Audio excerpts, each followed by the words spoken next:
Hi aspirants, ఈరోజు topic వచ్చేసి రక్షక తంత్రాలు. సైకాలజీలో ఈ టాపిక్ చాలా ఇంపార్టెంట్. అసలు ఈ టాపిక్ పైన బిట్టు లేకుండా క్వశ్చన్ పేపరే ఫ్రేమ్ అవ్వదు. సో సైకాలజీ నుండి కొన్ని టాపిక్స్ ఉంటాయి, ఆ టాపిక్స్లో నుండి బిట్టు లేకుండా పేపర్స్ అనేవి ఫ్రేమ్ అవ్వవండి. సో 100% వచ్చే టాపిక్స్ ఉంటాయి కొన్ని. అలాంటి టాపిక్లో ఈ రక్షక తంత్రాల టాపిక్ ఒకటి. ప్రతి సెషన్లో ఉంటుంది దీనిపైన బిట్టు. ఏదో ఒక సెషన్లో మిస్ అవ్వచ్చు, కానీ ఎవ్రీ సెషన్లో పడుతుంది. కావాలంటే ఇదివరకు జరిగిన పేపర్స్ కూడా అనాలిసిస్ చేయండి, ప్రతి పేపర్లో ఉంది బిట్. ఇదివరకు జరిగిన ప్రీవియస్ పేపర్లో వచ్చిన బిట్స్ని కూడా నేను ఇక్కడ కొన్ని బిట్స్ని యాడ్ చేశాను. సో అవన్నీ ఎక్స్ప్లెనేషన్ ఇస్తాను. జస్ట్ ఈ ఒక్క వీడియో చూడండి, కేవలం 15 బిట్సే ఫ్రేమ్ చేశాను. ఆ 15 బిట్స్లోనే ప్రతి రక్షక తంత్రం గురించి కూడా ఇన్ డీటెయిల్ ఇన్ఫర్మేషన్ అనేది ఇచ్చుకుంటాము. సో మళ్ళీ డౌట్ లేకుండా ఇప్పటికీ గుర్తుండిపోయేలాగా ప్రతి బిట్ని అనాలిసిస్ చేద్దాము. ఓకే, అసలు ఈ రక్షక తంత్రం అంటే ఏంటి, ఫస్ట్ అదొక్కటి చూసుకొని వెళ్ళాలి మనం. ప్రతి ఒక్కరి జీవితం కూడా ఈ రక్షక తంత్రాలతోనే ముడిపడి ఉంటుందండి. సో ఇప్పుడు ఎవరికైనా ఒక వ్యక్తికి ఒక కోరిక తీరలేదు అంటే, ఆ కోరిక తీరకపోయేసరికి అతడు తీవ్రమైన మానసిక ఒత్తిడికి గురవుతాడు, అవునా? సో మెంటల్గా చాలా స్ట్రెస్లో ఉండిపోతాడు. సో ఆ స్ట్రెస్ నుండి ఆయన బయటికి రావడానికి ఏవైనా ఉపయోగపడతాయా అంటే, అక్కడ ఉపయోగపడేవి ఓన్లీ రక్షక తంత్రాలు మాత్రమే. సో ప్రతి ఒక్కరి లైఫ్లో ఇది ఏదో విధంగా ఉపయోగపడుతుంది. ఓకే, ఇక్కడ రక్షక తంత్రం అంటే ఒక ప్రవర్తన నమూనా అని చెప్పేసి చెప్తారు. సో ఇప్పుడు ఏదైనా ఒక సంఘటన జరిగింది అంటే దానివల్ల మనకి చాలా బాధ కలుగుతుంది. ఆ జరిగిన సంఘటనని మార్చలేం, బట్ ఆ జరిగిపోయిన సంఘటన యొక్క ఆలోచనలు ఉంటాయి కదా, ఆ ఆలోచనలని మార్చొచ్చు కదా. సో ఆ ఆలోచనని మార్చే ప్రయత్నం చేస్తాం చూడు, ఆ ఆలోచన మార్చే ప్రయత్నానికి ఉపయోగపడేవే ఈ రక్షక తంత్రాలండి. ఓకే, ఇప్పుడు ఎగ్జాంపుల్గా చిన్న ఎగ్జాంపుల్ నుంచి చూసుకుంటూ వెళ్తే, ఇప్పుడు ఒక వ్యక్తి ఒక ఐఏఎస్ ఎగ్జామ్కి ప్రిపేర్ అయ్యిండు. ఓకే, చాలా ప్రిపేర్ అయ్యిండు, కొన్ని సంవత్సరాలుగా ప్రిపరేషన్ అనేది కొనసాగించిండు. సో వాళ్ళ ఇంట్లో వాళ్ళు వద్దు అని చెప్పినా, టైం వేస్ట్ అవుతుంది అని చెప్పినా కానీ అతను ప్రిపరేషన్ కంటిన్యూ చేశాడు. డెఫినెట్గా జాబ్ వస్తుంది అన్న ఇంటెన్షన్తోనే అతను ఎగ్జామ్స్ కూడా అటెంప్ట్ చేశాడు. అన్ని ఎగ్జామ్స్ పాస్ అయ్యాడు. సో ఎండింగ్ లాస్ట్ రిజల్ట్ వచ్చేసరికి అతని లిస్ట్లో పేరు అనేది రాలేదు, అతనికి జాబ్ అనేది మిస్ అయింది. సో దీనితో అతని పరిస్థితి ఎలా ఉంటుందండి? సో అతను ఎవ్వరికి చెప్పుకోలేని పరిస్థితి. ఇంట్లో వాళ్ళందరూ వద్దన్నా, సొసైటీ మొత్తం వద్దన్నా వెళ్ళి ఎగ్జామ్ రాసిండు, ఎండింగ్ వరకు వెళ్ళిండు, బట్ సక్సెస్ కాలేకపోయిండు. ఎంత మెంటల్ స్ట్రెస్ ఫీల్ అయిపోతాడు. సో ఆ బాధని ఎవరికి చెప్పుకోలేక అతనిలో అతనే ఎంత కృంగిపోతాడండి. సో అలాంటి పరిస్థితుల్లో అతనికి యూజ్ అయ్యేటివి రక్షక తంత్రాలు. మళ్ళీ అతను రీస్టార్ట్ చేసి మళ్ళీ ఎగ్జామ్ రాయాలి అన్నా, అతడు ఆ మెంటల్ స్ట్రెస్ నుంచి బయటికి రావాలి అన్నా, అతను ఏదో విధంగా యూజ్ చేసేటిది రక్షక తంత్రం అండి. ఓకే, ఈ విధంగా ప్రతి ఒక్కరికి రక్షక తంత్రం అనేది యూజ్ అవుతుంది. ఓకే, సో ఇప్పుడు ఈ రక్షక తంత్రాల్లో చాలా టైప్స్ ఉంటాయి. ఆ టైప్స్ అన్నీ కూడా మనం బిట్స్ రూపంలో ఎక్స్ప్లెనేషన్ ఇచ్చుకుంటూ వెళ్దాము.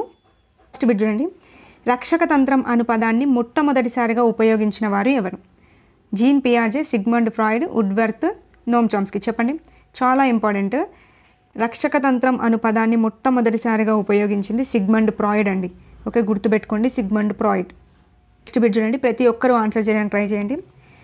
జిల్లా స్థాయి క్రికెట్ జట్టుకు ఎంపిక కాలేకపోయిన సాయి ఇంకా నయం ఎంపిక అయితే చదువులో వెనుకబడిపోయేవాడినని సమర్థించుకోవడం.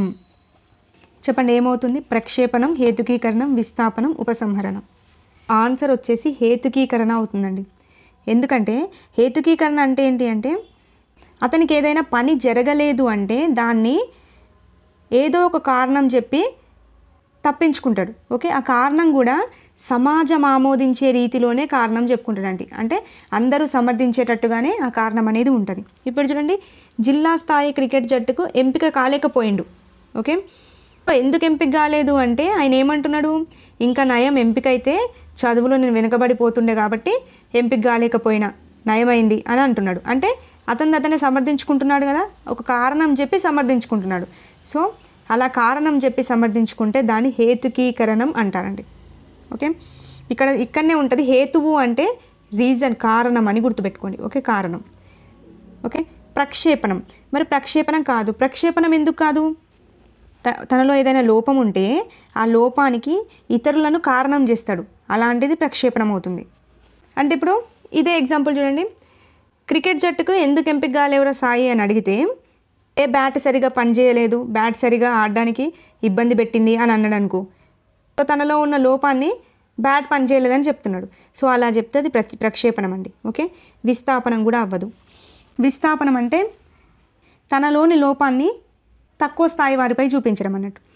ఇక్కడ చూడండి, క్రికెట్కి ఎంపిక కాలేడు, ఎంపిక కాకపోయేసరికి ఆ బ్యాట్ని తీసి కింద కొట్టిండు అనుకో, అలాంటి సందర్భంలో ఉపయోగించేది విస్థాపనం. ఓకే, అతను ఎంపిక కాలేడు కాబట్టి ఆ కోపాన్ని ఏం చేసిండు, కింద నేలపైన బ్యాట్ని కొట్టడంలో చూపించిండు, అలా వస్తే విస్థాపనం.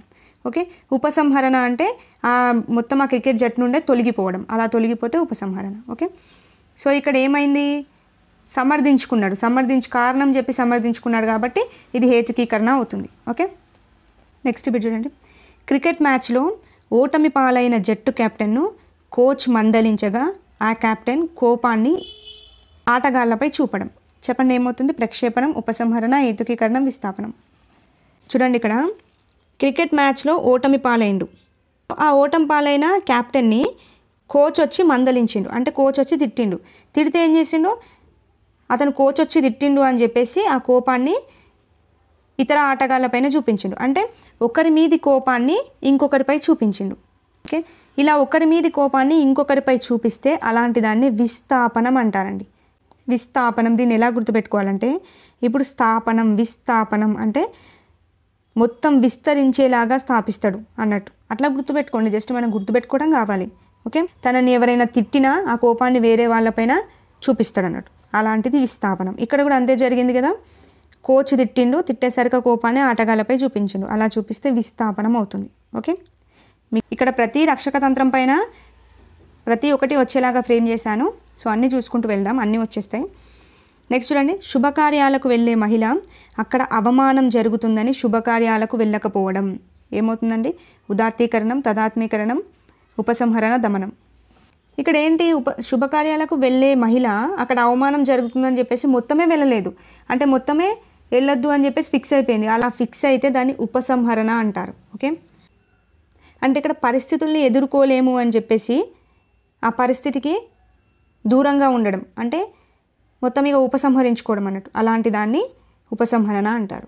ఓకే, నెక్స్ట్ బిట్ చూడండి. ప్రధానోపాధ్యాయుడు విద్యార్థుల అందరి ముందు ఉపాధ్యాయుడిని మందలించగా ఉపాధ్యాయుడు ఆ బాధాకర విషయాన్ని కావాలని మర్చిపోవడం. చెప్పండి ఏమవుతుంది, చూడండి, ఉపాధ్యాయుడు వచ్చి విద్యార్థులందరి ముందు ఒక ఉపాధ్యాయుని తిట్టిండు, తిడితే ఆ బాధాకర విషయాన్ని ఆ ఉపాధ్యాయుడు కావాలనే మర్చిపోతున్నాడు. ఓకే, ఇలా కావాలని మర్చిపోవడాన్నే దమనం అంటారండి. ఓకే, ఒకటే కావాలని మర్చిపోవడం అనే మనకు మీనింగ్ వచ్చింది అంటే అది దమనం. ఓకే, పరిహారం కాదు. పరిహారం అంటే ఏంటి అంటే ఒక రంగంలో సాధించలేని వ్యక్తి మరో రంగంలో సాధించడం, అలాంటివి వస్తే పరిహారం అవుతుంది. విస్థాపనం కాదు, ఇందాకే చెప్పాను కదా, విస్థాపనం అంటే మొత్తం ఇట్లా విస్తరించడం అన్నట్టు. ఏంటి, ఒకరి మీద కోపం వచ్చింది అంటే ఆ కోపాన్ని కింది వారి స్థాయిపైన చూపించడం, అలాంటిది విస్థాపనం. హేతుకీకరణ కాదు, ఇందాకే చెప్పాను కదా, హేతుకీకరణ అంటే ఏంటి, హేతువు అంటే ఏంటి, కారణం అని చెప్పాను. సో కారణం చెప్పి, సో సమాజం ఆమోదించే రీతిలో కారణం చెప్పి తప్పించుకోవడం. ఓకే, ఇలాంటివి. సో దమనం అంటే కావాలని మర్చిపోవడం, గుర్తుపెట్టుకోండి. నెంబర్ ఆఫ్ టైమ్స్ ఈ దమనం పైన బిట్టు పడింది, ఇది కూడా ప్రీవియస్ టెట్ బిట్టే, చూసుకోండి. నెక్స్ట్ బిట్, గాలిలో మేడలు కట్టడం అనేది హేతుకీకరణ, దమనం, విస్థాపనం, స్వైరకల్పన. చెప్పండి. సో ఇలా గాలిలో మేడలు కట్టడం అంటే కలలు గనడం, అంటే ఎప్పుడు కూడా ఊహాలోకంలోనే బతకడం, అలాంటి పరిస్థితిని ఏమంటాము అంటే స్వైరకల్పన అంటామండి. ఓకే, ఇక్కడ హేతుకీకరణం కారణం చెప్పినట్టుగా ఏమైనా ఉందా, లేదు కదా. కావాలని మర్చిపోయినట్టుగా ఏమైనా ఉందా దమనంలో, లేదు కదా. విస్థాపనం ఇంకొకరిపైన చూపించే కోపంలాగా ఏమైనా ఉందా, లేదు కదా. సో గాల్లో మేడలు కడుతున్నాడు అంటే పగటి కలలు కంటున్నాడు, అలాంటి వాటిని స్వైరకల్పన కిందకి తీసుకుంటాం. ఓకే, నెక్స్ట్ బిట్, ఐఏఎస్ సాధించలేని తండ్రి తన కుమారుడు సాధించిన ఐఏఎస్ను తాను సాధించానని తృప్తి చెందడం, ఇది ప్రీవియస్ టెట్ పెట్టే. చెప్పండి, విస్థాపనం, సానుభూతి, నిరాకరణం, తదాత్మీకరణం. అంటే ఇక్కడ ఒక తండ్రి ఐఏఎస్ సాధిద్దాం అనుకున్నాడు, బట్ సాధించలేకపోయాడు, బట్ అలా కుమారుడు సాధించేసరికి తానే సాధించినట్లుగా తృప్తి చెందుతున్నాడు. అంటే ఇతరులు సాధించిన దాన్ని తాను సాధించినట్టుగా తృప్తి చెందితే దాన్ని తదాత్మీకరణం అని పిలుస్తారు. ఒకటి గుర్తుపెట్టుకోండి. నెక్స్ట్ బిట్, పోలీస్ పరీక్షలో విజయం సాధించలేని వ్యక్తి తన తల్లి దగ్గరకు వచ్చి చిన్న పిల్లాడిలాగా ఏడవడం. చెప్పండి, ఒక ఎగ్జామ్లో విజయం సాధించలేకపోయేసరికి తల్లి దగ్గరకు వచ్చి చిన్న పిల్లాడిలాగా ఏడ్చాడు. ఓకే, పెద్దవారైనప్పటికీ చిన్న పిల్లాడిలాగా ఏడుస్తున్నాడు అంటే అది ప్రతిగమనం అవుతుందండి. ఓకే, గుర్తుపెట్టుకోండి. సో దీన్ని ఎలా గుర్తుపెట్టుకోవాలంటే, ఒక సంఘటన జరిగితే ఆ జరిగిన ప్రతిసారి చిన్నపిల్లలాగా ఏడుస్తున్నాడని గుర్తుపెట్టుకోండి. అందుకే ప్రతిగమనం అనేది వస్తుంది అన్నట్టుగా గుర్తుపెట్టుకోండి, సరిపోద్ది. ప్రతిసారి ఏడుస్తాడు కాబట్టి ప్రతిగమనం, చిన్నపిల్లలాగా ఏడవడం అట్లా. నెక్స్ట్, ఉపాధ్యాయుడు దండించిన తర్వాత విద్యార్థిని పిలిచి నీవు బాధపడుతున్నావా అని అంటే లోపల బాధగా ఉన్న పైకి లేదు అని చెప్పడం. చెప్పండి ఏమవుతుంది? ప్రక్షేపణం, ప్రతిగమనం, ఉపసంహరణ, ప్రతిచర్య, నిర్మితి అండి. ఉపాధ్యాయుడు ఒక పిల్లవాడిని దండించిండు అంటే కొట్టిండు. కొట్టిన తర్వాత ఆ పిల్లవాడి దగ్గరికి వెళ్ళి నువ్వు బాధపడుతున్నావా అంటే లోపల బాధ ఉన్నప్పటికీ పైకి లేదు అని చెప్తున్నాడు అంటే ఇది ప్రతిచర్య నిర్మితి అవుతుంది. అంటే లోపల ఉన్నదొకటి, ఆ పిల్లవాడు బయటికి చెప్పేది ఒకటి. ఓకే, ఇలా ఉంటే దాన్ని ప్రతిచర్య నిర్మితి అంటారు. అంటే లోపల ఒకటి పెట్టుకొని బయటకు ఒకటి మాట్లాడడం. ఓకే, ఇది ప్రతిచర్య నిర్మితి, గుర్తుపెట్టుకోండి. నెక్స్ట్, కొట్లాటలు అంటే బాగా ఇష్టపడే వ్యక్తి తన కోరికను బాక్సర్గా మార్చి తీర్చుకోవడం. చెప్పండి ఏమవుతుంది? ఇక్కడ చూడండి, ఒక వ్యక్తికి చాలా కోరికలు ఉన్నాయి, బట్ అవి సంఘం ఆమోదించే రీతిలో లేవన్నట్టు. ఓకే, ఇప్పుడు ఒక పిల్లవాడు వెళ్ళి అందరితో కొట్లాడితే సొసైటీ ఒప్పుకుంటుందా అండి? ఒప్పుకోదు కదా. ఇష్టం ఉన్నట్టుగా ప్రతి పిల్లవాడిని కొడితే ఒప్పుకుంటారా? ఒప్పుకోరు కదా. సో ఇలా సంఘం ఆమోదించే రీతిలో లేని కోరికలని సంఘం ఆమోదించే రీతిలోకి మార్చుకోవడమే ఉదాత్తీకరణం అంటారండి. ఓకే, అంటే ఇప్పుడు కొట్లాటలు ఇష్టం ఉంది ఒక వ్యక్తికి, అతను ఆ కోరికను తీర్చుకోవాలి అంటే అందరినీ వెళ్ళి కొడితే కుదరదు కాబట్టి బాక్సర్గా మారి తీర్చుకున్నాడు. అంటే సంఘం ఆమోదించే రీతిలోకి తన కోరికను మార్చుకున్నాడు కదా. ఇలా మార్చుకుంటే దాన్ని ఉదాత్తీకరణం అంటారండి. ఓకే, గుర్తుపెట్టుకోండి, చాలా ఇంపార్టెంట్ ఇది. నెక్స్ట్ బట్, ఉదయాన నిద్ర లేవటం ఇష్టం లేని పిల్లవాడు హాస్టల్లో చేరిన తర్వాత తప్పనిసరి పరిస్థితుల్లో ఉదయాన నిద్ర లేవటం అలవాటు చేసుకోవడం. ఇది ప్రీవియస్ స్టేట్లో పడింది. చెప్పండి ఏమవుతుంది? ఉదాత్తీకరణం, తదాత్మీకరణం, అంతర్లీనం, సానుభూతి. ఉదయం నిద్ర లేవటం ఆ పిల్లవాడికి ఇష్టం లేదు, బట్ హాస్టల్లో చేరిన తర్వాత తప్పనిసరిగా హాస్టల్ వాతావరణానికి అలవాటు పడైనా సరే ఆ పిల్లవాడు సర్దుబాటు చేసుకొని ఉదయం కంపల్సరిగా నిద్ర లేవాలి.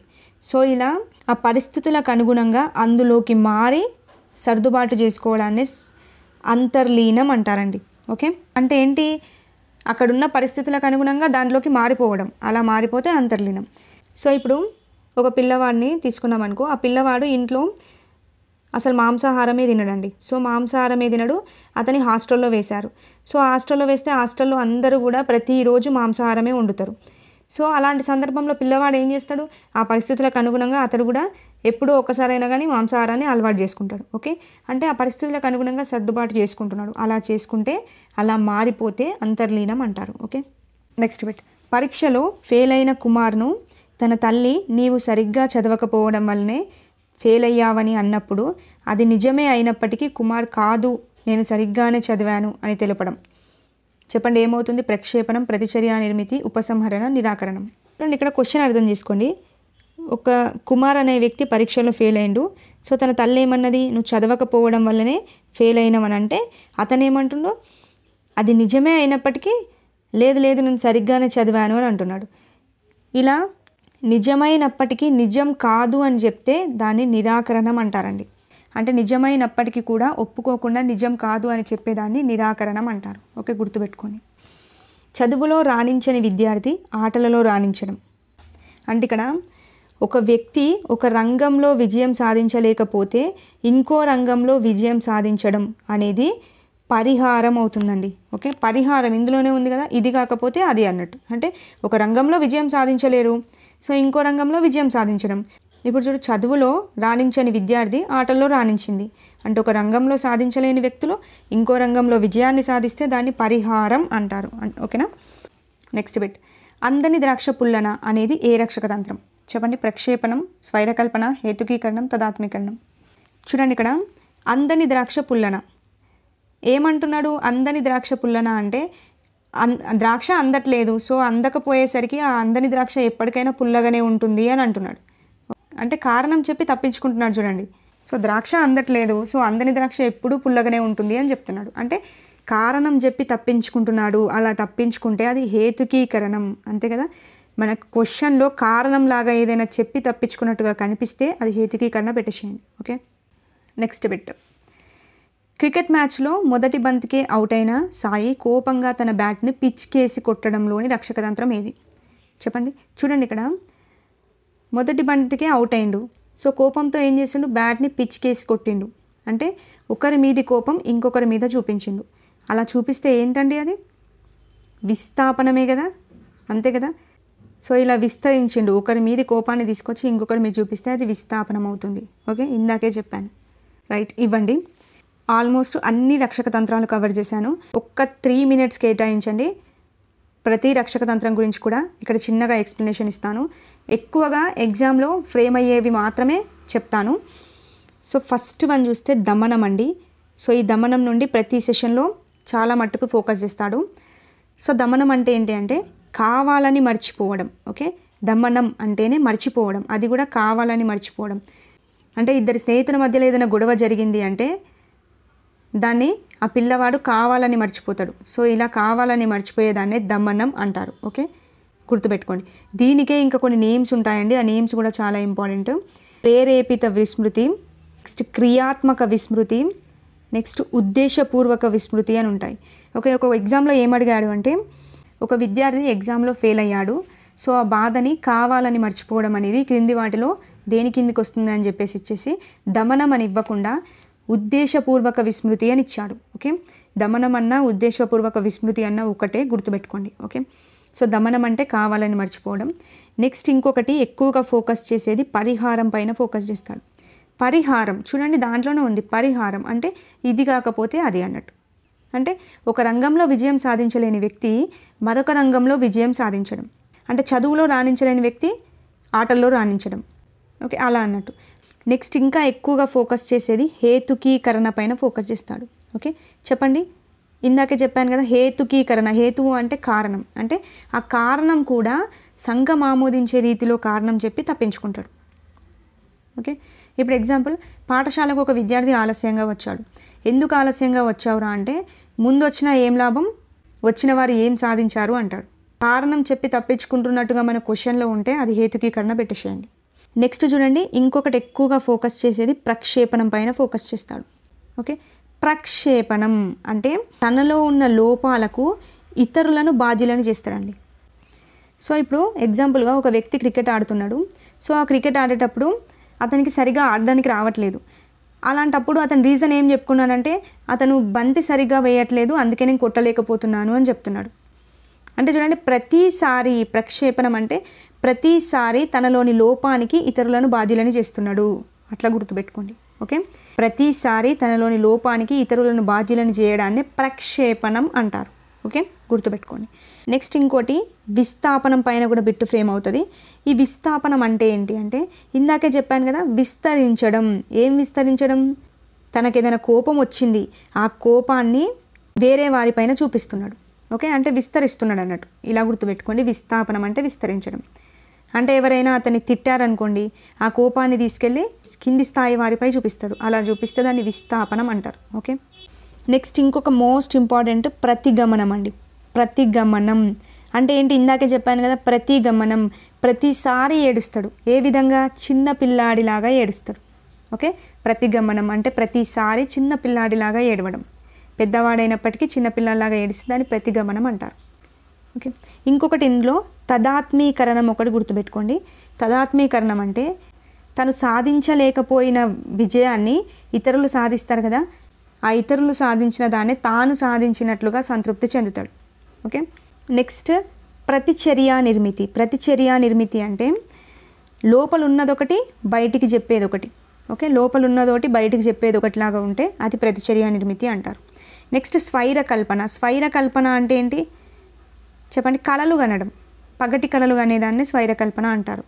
ఇప్పటివరకు నేను చెప్పిన ప్రతి ఒక్కటి ఇంపార్టెంటే, చూసుకోండి. ఇందులో కొన్ని ఉన్నాయండి. ఉపసంహరణ అని ఉంటుంది. సో ఉపసంహరణ అంటే సాధించలేదని చెప్పేసి దానికి ముందే దూరంగా ఉంటాడు, అది ఉపసంహరణ అవుతుంది. సో నిరాకరణం అంటే ఏంటి? నిజమైనప్పటికీ నిజం కాదు అని చెప్తే అది నిరాకరణం అవుతుంది. నెక్స్ట్ ఏం చెప్పాను? అంతర్లీనం చెప్పాను. అంతర్లీనం అంటే ఆ పరిస్థితికి తగ్గట్టుగా సర్దుబాటు చేసుకుంటే అంతర్లీనం. ఓకే, ఇందులో మెయిన్గా ఫోకస్ చేయండి దమనం, పరిహారం, హేతుకీకరణం, ప్రక్షేపణం, విస్థాపనం, ప్రతిగమనం, తదాత్మీకరణం, ప్రతిచర్య నిర్మితి, స్వైరకల్పన, ఉపసంహరణ. ఇవి చూసుకోండి సరిపోద్ది. ఓకే, ఇవ్వండి ప్రతి ఒక్కరికి అర్థమైందని అనుకుంటున్నాను. సో తప్పకుండా దీంట్లో నుంచి బిట్ ఫ్రేమ్ అవుతుంది. చాలా చిన్న కాన్సెప్ట్, చాలా ఈజీగా ఉంటుంది. అండ్ వీడియో మీకు యూస్ఫుల్గా అనిపిస్తే మాత్రం డెఫినెట్గా ప్రతి ఒక్కరు లైక్ చేయండి. అండ్ నెక్స్ట్ వీడియోతో మళ్ళీ కలుద్దాం. థ్యాంక్ యూ అండి. Thank you for watching.